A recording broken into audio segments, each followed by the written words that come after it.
Discarded. This is your map. Stay with me to the end. You'll leave with tools you can use today, scripts, rituals, and choices that turn pain into strength and discipline. Because the person who hurt you doesn't decide who you become. You do. Let's begin. When someone hurts you, your first reaction isn't wisdom, it's fire. Your body shakes. Your chest tightens. Your thoughts race at lightning speed, fueled by anger, betrayal, and adrenaline. You want to send the text, slam the door, say the words that will cut them the way they cut you. And in that state, everything you say or do will feel urgent. But urgency is not clarity. Urgency is chaos disguised as truth. That's why the Stoics gave us one of the simplest but most powerful tools: silence. Not the bitter silence of swallowing pain, not the passive silence of pretending everything is fine, but active silence, a conscious pause that protects your peace while your storm settles. Think of it as creating a 72-hour shield. For 3 days, you resist the urge to reply, to defend, to explain, to beg, or to attack. You don't do it out of fear. You do it because you understand this truth. No lasting decision comes from a shaken nervous system. Marcus Aurelius reminded himself daily, if you are distressed by anything external, the pain is not due to the thing itself, but to your estimate of it.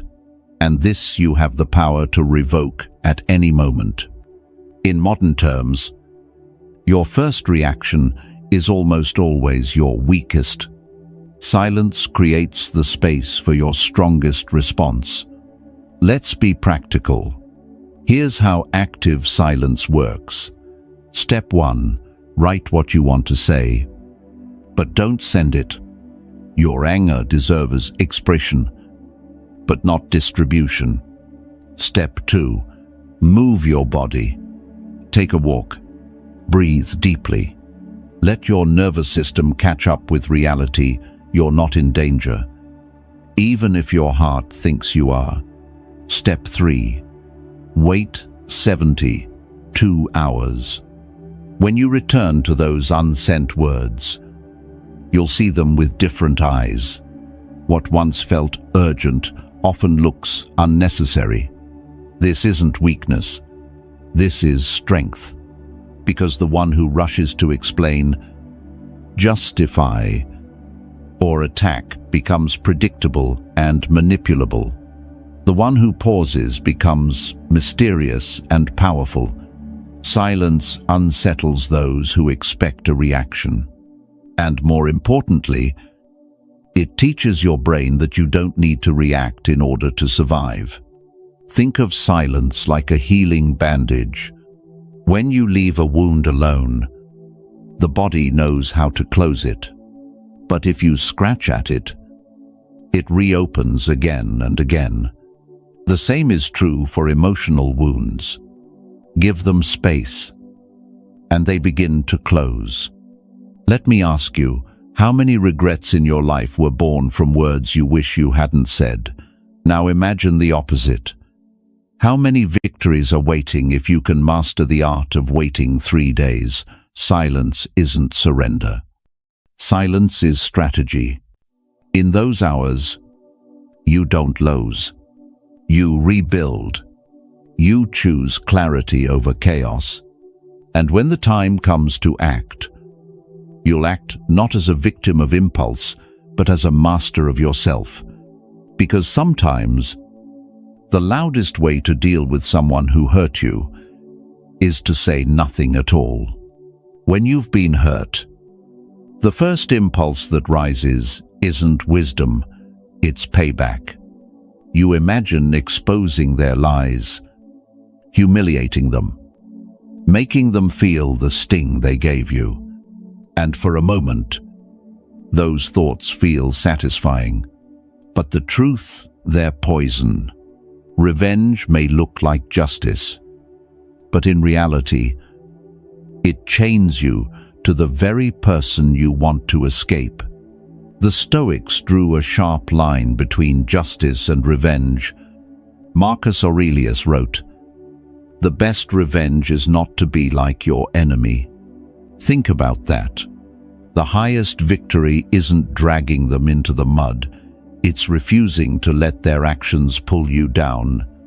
Justice, in Stoic terms, is about preserving your dignity, your clarity, and your freedom. Revenge, on the other hand, is simply imitation. It's drinking venom and hoping the other person suffers first. Imagine a courtroom inside you. 3 judges sit at the bench.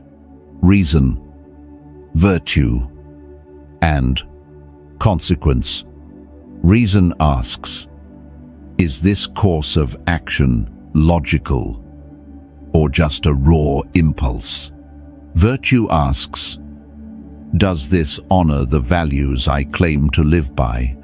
Consequence asks, will this choice bring peace or more chains?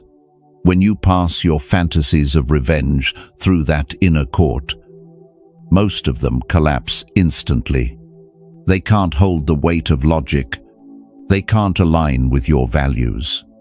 And they certainly can't deliver long-term peace. True justice doesn't come from striking back.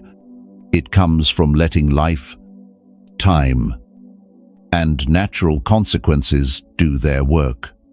You don't need to orchestrate their downfall. People carry their chaos like a shadow. They can't outrun it. Their own choices will eventually deliver the judgment you fantasized about. Here's the paradox. The more you obsess over revenge, the smaller you feel. You burn energy replaying scenarios. You lose sleep. You tighten your chest with rage. And while they go on with their life, often oblivious, you become a prisoner of their actions. That's not justice. That's self-inflicted punishment. So, what does Stoic justice look like in practice? You protect your peace. You refuse to engage in petty games or emotional traps. You uphold your dignity. You don't match cruelty with cruelty. You respond, if you respond at all, with clarity and composure. You let go of obsession. You trust that consequences, whether natural, social, or divine, will unfold without your interference. Ask yourself this: would you rather be right or be free? Because often the two don't travel together. The ego wants to be right. The soul longs to be free. Choosing peace over revenge is choosing freedom. This doesn't mean being passive. It means being strategic. It means setting boundaries, taking protective action when necessary, and moving forward with a steady heart. It means refusing to let someone else's darkness dim your light. Stoicism teaches us that justice is self-mastery. It's proving through your actions that no one has the power to corrupt your character. They can lie. They can betray. They can abandon. But they cannot dictate who you become unless you hand them the pen. So the next time revenge whispers in your ear, remember, justice isn't about destroying them. Justice is about refusing to destroy yourself. There's a myth. Many people believe that setting boundaries means conflict, that you must raise your voice, argue endlessly, or cut someone down with words sharp enough to leave a scar. But true boundaries don't require chaos. They require clarity. And when they're clear, They stand on their own. Think of a solid door with a strong lock. No one needs to explain why it won't open. You don't post long essays on the door. The lock itself communicates the limit. Emotional boundaries work the same way. They're not built with noise. They're built with firmness, simplicity, and follow-through. The Stoics valued logos, reason, expressed in measured words and actions. They knew that shouting fuels conflict, while calmness starves it. A boundary is most powerful when it doesn't sound like a threat, but like a simple fact of reality. Here's the formula. One clear phrase. Short. Direct. Neutral. Example. I'm not available for this kind of treatment. Or, if this continues, I'll step away. One steady tone. Calm. Even. Grounded. Not angry. Not apologetic. One consequence. A simple action that backs your words. If the disrespect continues, you walk away. If the pressure rises, you disengage. That's it. No drama. No 10-paragraph explanations. Because the more you justify, the weaker the boundary appears.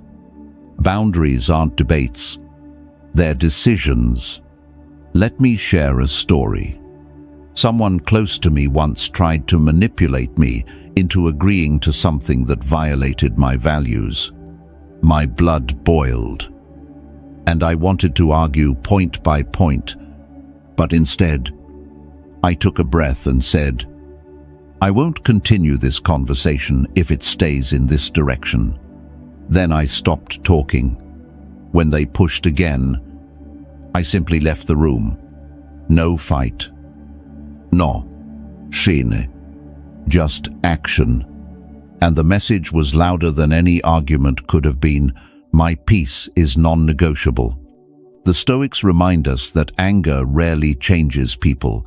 It only entangles us with them. Calm clarity, on the other hand, is disarming. It shows you don't need their approval to stand firm. Here's a practice you can try. Imagine the person who hurt you returning with the same old pressure or disrespect. Instead of explaining, imagine yourself saying, "That doesn't work for me." Then imagine following through calmly, whether that means ending the call, leaving the room, or stepping away from the interaction. How does that feel? Likely? It feels lighter than rehearsing a fight. Remember, a boundary is not about punishing the other person. It's about honoring yourself. It's not about proving your worth. It's about protecting your energy. When you enforce limits without anger, you reclaim power that once slipped through your fingers. Stoicism teaches us that we don't control other people, we control our responses. And the clearest response to disrespect is neither rage nor silence alone, but a boundary lived out consistently, because at the end of the day, peace doesn't come from changing others. It comes from knowing you won't let them cross the line where your dignity begins. Forgiveness is one of the most misunderstood words in our culture.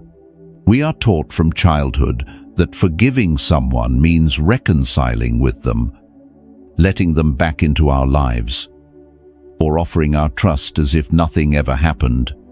But that confusion has kept countless people trapped in cycles of pain. The truth is simple, but not easy. Forgiving does not mean going back. Forgiveness is not about reopening the door. It's about taking the poison out of your own bloodstream. When you forgive, you release the heavy burden of resentment that chains you to the past. You do it for yourself, not for them. because the alternative is carrying hatred like a burning coal, hoping it hurts the other person, when in reality, it only burns your own hands. Stoicism reminds us that we cannot control what others do. We cannot force them to change or undo what's been done. What we can control is whether we allow their actions to live rent-free inside our hearts. Epictetus said it clearly. It's not what happens to you, but how you react to it that matters. Carrying resentment is still a reaction. It keeps you tied to the one who hurt you. Forgiveness cuts that rope. But let's make something crystal clear. Forgiveness is not permission. It doesn't mean saying, "It's fine. Come hurt me again." It doesn't mean inviting someone who betrayed you back into the inner circle of your life. Sometimes the most loving act you can give yourself is a firm goodbye. Take the story of Elena, a woman who shared her pain in a Stoic workshop. Her partner had failed her again and again. Each time, she forgave and returned, thinking that her forgiveness would heal the relationship. Instead, each return only deepened the wound. Finally, she realized, "I can forgive you in my heart, but I cannot walk back into the same fire that burned me." That decision was not coldness, it was liberation. Forgiveness, in the Stoic sense, is soul hygiene.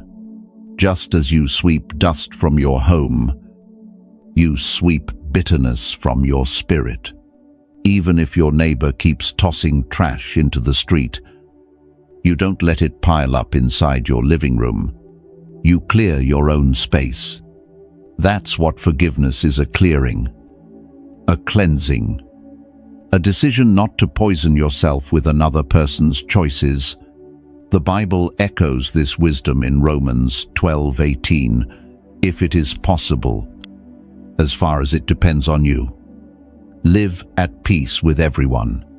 Notice the condition, if it is possible. Peace does not mean keeping every door open. Sometimes it means closing the door gently but firmly, and choosing peace with yourself, with life, and with God, rather than with someone committed to hurting you. Ask yourself honestly, how many times have you confused forgiveness with permission? How many times have you reopened the door thinking it was love, when it was really self-betrayal? True love, especially self-love, doesn't require you to expose yourself to more wounds. It requires you to honor your worth enough to protect it. Here's a practice you can try. Write a letter of forgiveness to the one who hurt you. Pour your heart out, everything they did, everything you felt, everything you choose to release. Then burn the letter. Don't send it. Don't announce it. Let the flames consume the resentment, and as the smoke rises, let it remind you forgiveness is for your soul, not for their comfort. Forgiveness does not erase what happened. It does not absolve the other person of responsibility.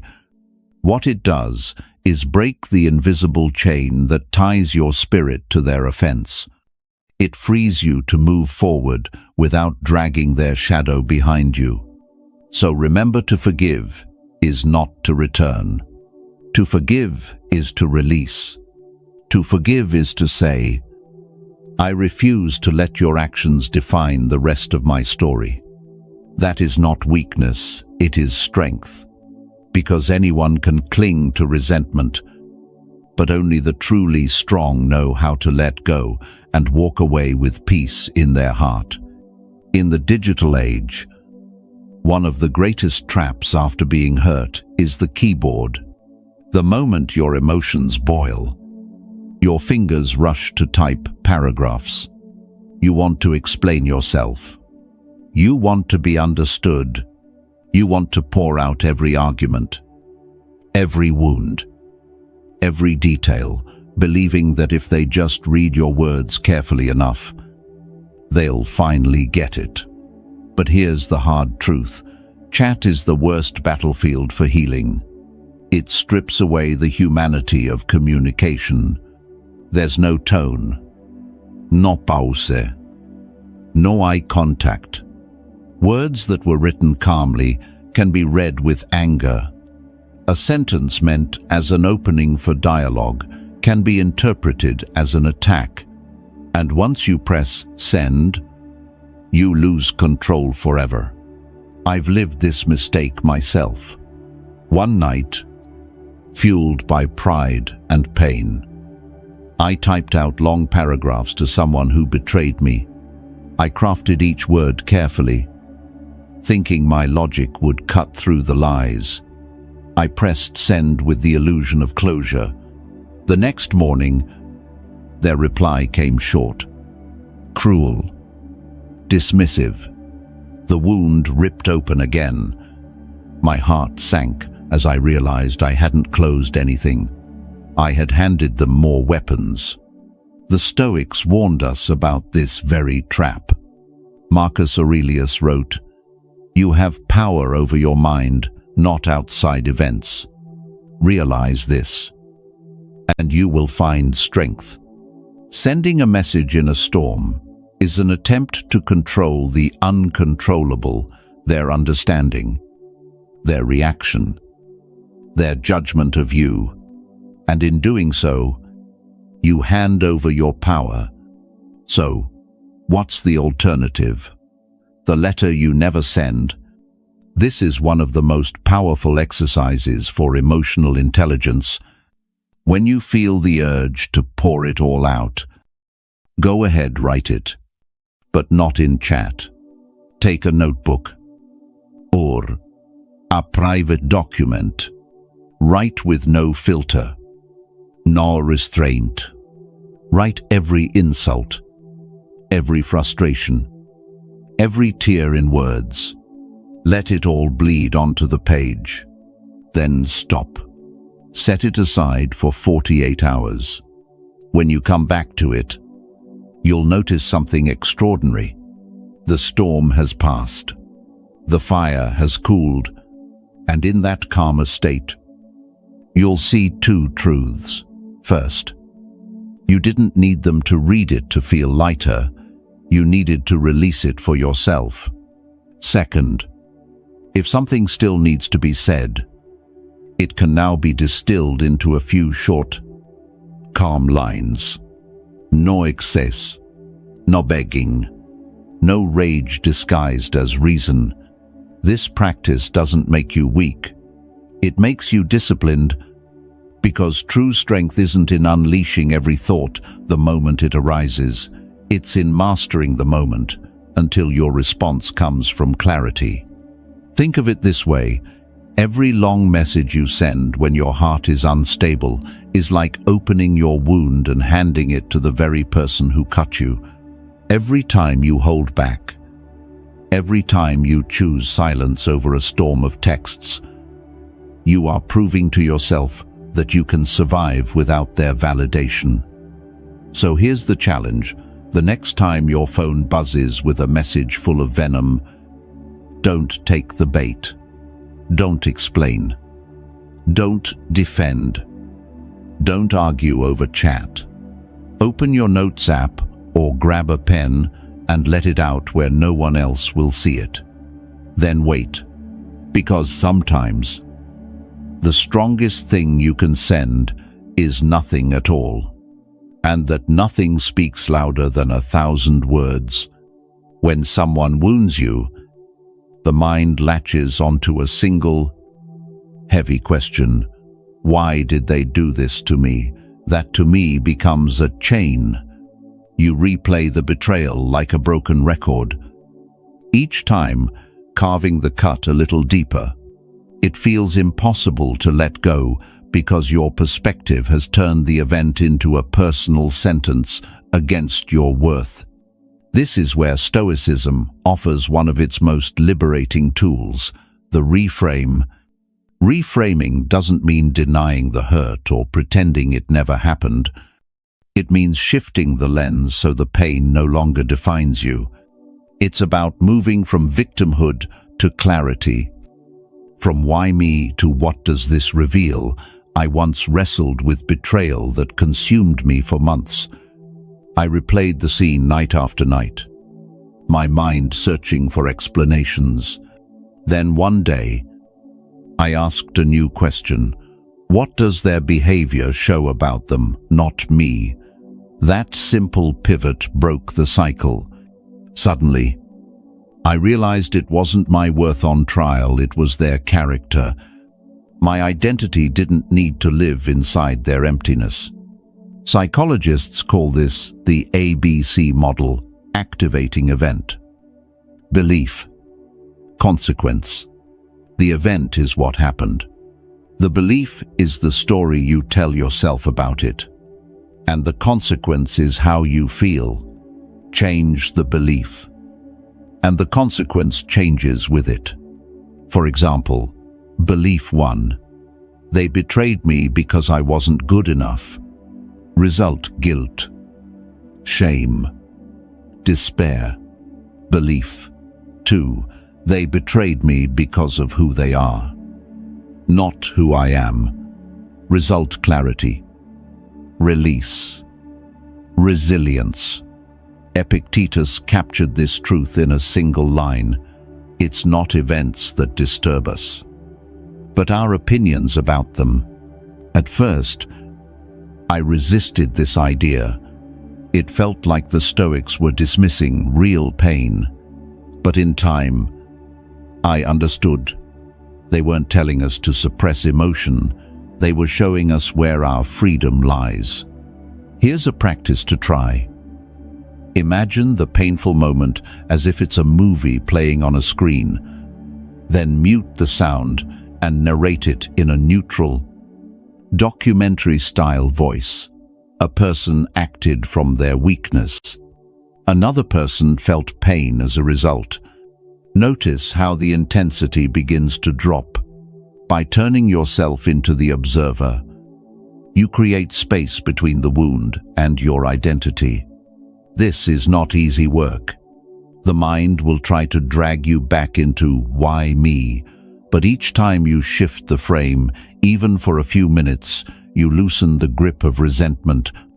Over time, you train your brain to interpret the event differently, not as a permanent scar against your value, but as evidence of someone else's limitations. Reframing doesn't erase the past. It transforms your present. It doesn't mean you excuse what happened. It means you refuse to chain your worth to it. You begin to see that your scars can become maps, pointing you towards strength you didn't know you had. That's the master. Reframe the power to decide what story your pain will tell. And the moment you reclaim that power, the healing truly begins. Here's a truth most people ignore before you can think clearly, before you can reframe the story. Before you can even practice emotional intelligence, you must calm your nervous system. If your body is still locked in survival mode, no amount of philosophy or psychology will break you free. When someone hurts you, the wound is not just emotional, it's biological. Your heart rate spikes, your breathing shortens, and your brain floods with cortisol and adrenaline. This fight or flight state is meant to protect you, but when it lingers, it traps you in a cycle of hypervigilance. You're not just remembering the betrayal, you're reliving it. Again and again. In your body. The Stoics spoke often about mastery of the self, but they also understood this mastery begins with physiology. Marcus Aurelius wrote, "You have power over your mind, not outside events. Realize this." and you will find strength. Notice mind first. And the mind can't find strength when the body is screaming in panic. So what do? You start small, with regulation. Think of it as repairing the foundation before building the house. Here are practical steps. Breathwork as reset. Try the 4-7-8 method. Inhale for 4. Hold for 7. Exhale for 8. This simple rhythm tells your nervous system, you are safe now. Over time, it reduces anxiety and restores balance. Grounding through presence, place both feet on the floor. Name 5 things you see. 4 things you can touch. 3 things you hear. 2 things you smell. And 1 thing you taste. This pulls your awareness out of mental loops and back into the present moment. Movement as medicine. Betrayal often leaves you frozen in rumination. Walking, stretching, or lifting weights discharges stored tension. Exercise becomes not just physical health, but emotional detox. Sleep as repair. Your nervous system cannot heal if it's deprived of rest. Guard your sleep like treasure. It's where your body processes, repair, and resets. Why is this so important? Because clarity lives on the other side of regulation. Imagine trying to analyze betrayal when your heart is racing and your chest feels tight. It's like trying to solve math while drowning. First, you need air. Then, you can think. Modern neuroscience agrees. The vagus nerve, which runs from your brain through your body, is a key player in emotional regulation. Practices like deep breathing, meditation, prayer, or even singing activate it, bringing your system out of fight or flight and into calm responsiveness. The Stoics may not have used the language of nervous systems, but their practice is journaling, mindful observation, walking in nature, disciplined breathing were all ways of calming the body so the mind could see clearly. Here's the breakthrough. Once your nervous system is calm, the betrayal no longer controls you. The memory is still there, but it doesn't hijack your body. You can observe it like a page in a book rather than being swallowed by it. If you skip this step, everything else crumbles. Without calming your system, reframing feels fake. Forgiveness feels forced, and boundaries feel brittle. But when your body is steady, your choices become powerful. You respond instead of react. You hold your silence without shaking. You embody that stoic presence people can feel the moment you enter a room. First, heal your nervous system. Then, heal your story. Only then does your life begin to shift from chaos into calm mastery. When most people hear the word forgiveness, they imagine reconciliation. They think of opening the door again, sitting at the same table, or restoring what was broken. But that's not forgiveness. That's dependency disguised as virtue. And it's the very trap that keeps many stuck in cycles of pain. True forgiveness, as the Stoics and wise thinkers understood, is an inner act of release, not an outward act of reunion. It's not about the other person at all. It's about you, your peace, and your freedom. Epictetus once said, "We suffer not from the events in our lives, but from our judgments about them." Forgiveness is how we release those judgments. the endless replay of, "They did this to me, and I'll never be okay." But notice what's missing here. Epictetus doesn't say anything about running back to the person who caused the wound, because forgiveness is not permission for them to repeat the offense. Think of it this way. Holding on to resentment is like drinking a cup of poison every morning while hoping the other person falls ill. It doesn't touch them, it corrodes you. Forgiveness is refusing to keep drinking. You pour the poison out, not because they deserve it, but because you deserve to live unchained. But here's the nuance: forgiveness without contact. You can wipe your heart clean without reopening the door. You can say, "I release you from my inner courtroom, but you will never again sit at my table." Modern psychology supports this distinction. Therapists talk about decoupling forgiveness from reconciliation. You can forgive to lighten your soul, but boundaries remain firm. And in fact, boundaries make forgiveness possible. If you're still exposed to the harm, resentment festers. But when you close the door, your soul finally has space to breathe. Let me give you a story. Elena, a woman I once guided, had been betrayed repeatedly by her partner. Each time she forgave, she went back. Each time she went back, the wound grew deeper.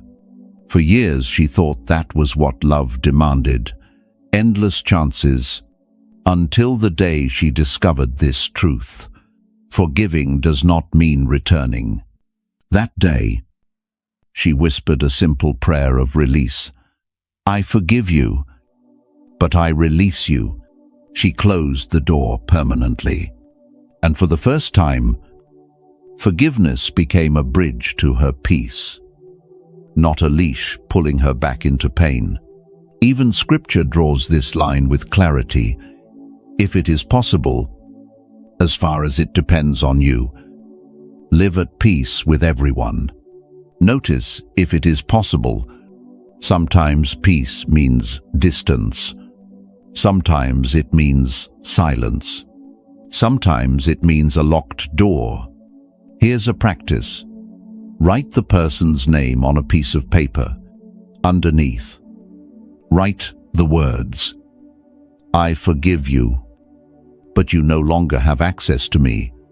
Then fold it, burn it, or place it somewhere private. It's a symbolic act, but your mind understands symbols. It's your way of saying, "I release the weight, but I guard my boundaries." Remember, this forgiveness is not weakness. It's strength. It's not rolling over, it's rising up. You forgive so you can walk lighter, not so they can walk back into your life. And that is the Stoic way, letting go of bitterness while never surrendering your dignity. You don't need to punish them. You don't need to reconcile with them. And you don't need to explain your decision. Forgiveness without contact is the highest form of both mercy and self-respect, because sometimes the greatest act of love you can show to yourself and to the world is this: to forgive completely, and then to close the door forever. One of the most exhausting prisons isn't built with walls, it's built with thoughts. When someone hurts you, your mind can replay the scene endlessly, like a broken record. The betrayal, the disrespect, the words that cut deep. They loop again and again until you're drained. That's rumination, and it's a thief. It steals your sleep, your focus, your peace. The Stoics knew this danger well. Marcus Aurelius wrote in his Meditations, "You have power over your mind, not outside events. Realize this, and you will find strength. But how do you reclaim that power when the mind refuses to let go? When every quiet moment feels like the stage for another replay? Here's the truth. Rumination isn't healing. It's self-torture disguised as reflection. The brain thinks it's solving a problem, but in reality, it's just spinning. Psychologists compare it to an old washing machine stuck in one cycle, turning, but never rinsing clean. The Stoic way to break rumination is through conscious interruption. You can't always control the first thought, but you can control what you feed it with. Instead of letting it spiral, you create rituals to close the loop. One practice is what I call the 3-line journal. Before bed, write down 3 things. 1. What happened? 2. How you felt? 3. What you learned today from it. Then close the notebook. That physical act signals to your brain, the day is done. This story is closed. For now, it's a symbolic ritual. And symbols speak to the subconscious far more than endless reasoning ever could. Another Stoic-inspired practice is mental reframing. Instead of asking, "Why did they do this to me?" ask, "What does this reveal about their character?" That subtle shift frees you from carrying blame that isn't yours. It transforms the memory from a wound into a lesson. There's also a practical tool from modern psychology, the 5-minute rule. Allow yourself exactly 5 minutes to think about the event. Even write or speak it out. But when the timer ends, so does the thought. Stand up. Move. Breathe. Reset. What you're training your mind to learn is this: you control the spotlight, not the other way around. Stoicism teaches that every thought is like a guest knocking on the door of your mind. You don't have to let every guest in, and you certainly don't have to let them unpack their bags and live rent-free. You can open the door, acknowledge the visitor, and then calmly send them away.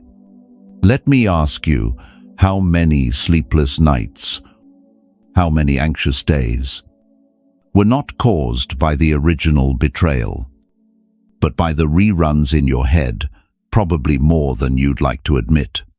That's why breaking rumination isn't a small habit, it's an act of self-liberation. So tonight, when your mind tries to replay the scene, pause it, write it down, fold the page, and whisper to yourself, "For today, I've worked through it." Then close the notebook. That act of closure, repeated night after night, becomes a discipline, and over time, you'll notice something powerful. The loops begin to fade. The nights grow quieter. The mind softens. Because healing doesn't come from rewatching the wound, it comes from refusing to let it run your life. That is the Stoic victory over rumination, not forgetting what happened, but refusing to let it live inside you forever. There's a dangerous misconception floating around about Stoicism, that it means swallowing every offense, tolerating mistreatment, and smiling through abuse. But that isn't Stoicism, that's submission. The Stoics didn't preach passive suffering, they taught the discipline of knowing what's within your control, and acting with courage when action is required. When someone crosses the line, whether through betrayal, manipulation, or outright abuse, the Stoic response is not to simply endure in silence. It is to protect yourself. Protection is not revenge. It is wisdom in motion. Revenge aims to hurt the other. Protection aims to preserve your dignity, your safety, and your peace. Think of it this way. If your home is being flooded, you don't waste your time yelling at the rain. You protect your space, seal the cracks, and move what matters to higher ground. That's what real consequences look like. Maybe it means blocking someone who repeatedly violates your boundaries. Maybe it means documenting harmful behavior and bringing it before a higher authority. Maybe it means cutting ties completely and never looking back. These are not acts of cruelty, they are acts of self-respect. A Stoic understands that justice is not found in fantasy but in action. Marcus Aurelius once said, "Waste no more time arguing what a good man should be. Be one." In the same way, waste no time fantasizing about what your offender should do. Instead, focus on the actions you can take to protect yourself and live well. Here's a simple checklist. 1. Is my physical or emotional safety at risk? 2. Is this behavior repeated? Not just once. 3.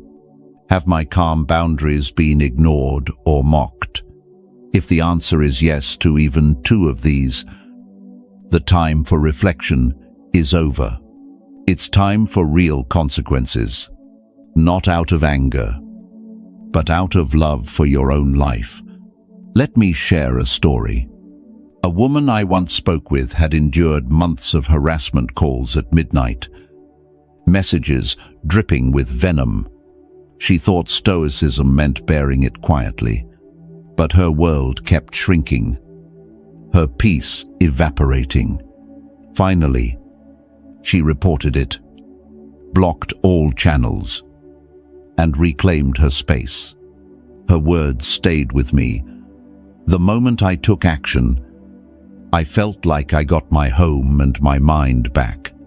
That is what protection feels like, coming back home to yourself. Don't mistake temperance for tolerance of the intolerable. The Stoics taught living according to nature, and human nature is not to be anyone's punching bag. It is to live with dignity, reason, and freedom.